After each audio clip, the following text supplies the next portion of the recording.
Mutual fund কিভাবে choose করব, specially যারা ইন্ডিয়াতে নিজেদের ফার্স্ট টাইম ইনভেস্ট করার প্ল্যান করছেন। এটা একটা common question.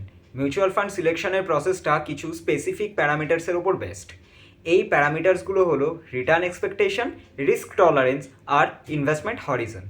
Different types of fund সিলেকশনের জন্য আমরা দেখতে পারি expense ratio, past performance, fund ম্যানেজারের এক্সপিরিয়েন্স আর অ্যাসেটস আন্ডার ম্যানেজমেন্ট।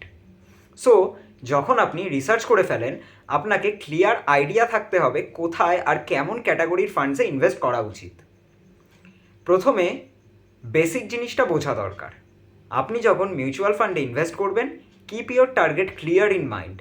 মানে ইনভেস্টমেন্টের পারপাসটা কী, কতক্ষণ প্ল্যান করেন ইনভেস্টমেন্ট করতে, আর কেমন রিটার্ন এক্সপেক্ট করছেন। এই গোলটা না থাকলে ছোট ফ্ল্যাকচুয়েশনের জন্য আপনি ইনভেস্টমেন্ট থেকে বেরিয়ে যেতে পারেন। এই গোলটা শর্ট টার্ম হতে পারে, লাইক ইউটিলিটি গুডস কেনা, বাড়ির জন্য ডাউন পেমেন্ট বা ইন্টারন্যাশনাল হলিডে। লং টার্ম গোলও হতে পারে, লাইক রিটায়ারমেন্ট অর বাচ্চাদের কলেজ এডুকেশন। ইনভেস্টমেন্টের রিজন বুঝে আপনি বুঝতে পারবেন কিভাবে বেস্ট ফান্ডস সিলেক্ট করবেন। এটা হতে পারে date mutual fund, equity mutual fund বা hybrid mutual fund.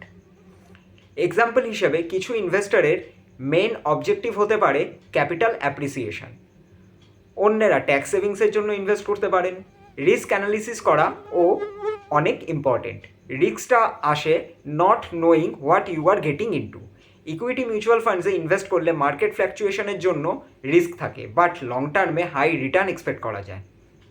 Date mutual funds comparatively stable, but returns কম হতে পারে। এই টাইপসের ফান্ড কনজারভেটিভ ইনভেস্টরদের জন্য সুইটেবল। লিকুইডিটি নিয়েও ভাবতে হবে। আপনার কবে ইনভেস্টমেন্টের প্রয়োজন হবে সেটা জানার ট্রাই করতে হবে।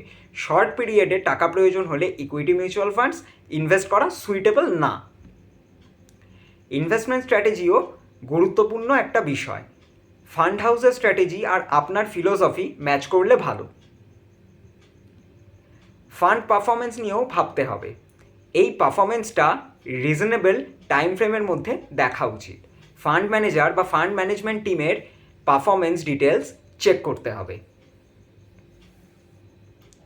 এক্সপেন্স রেশিও, এন্ট্রি আর এক্সিট লোড নিয়েও কনসিয়াস থাকতে হবে। এইগুলো হলো ইনভেস্টর ম্যানেজমেন্টের জন্য নেওয়া ফিস।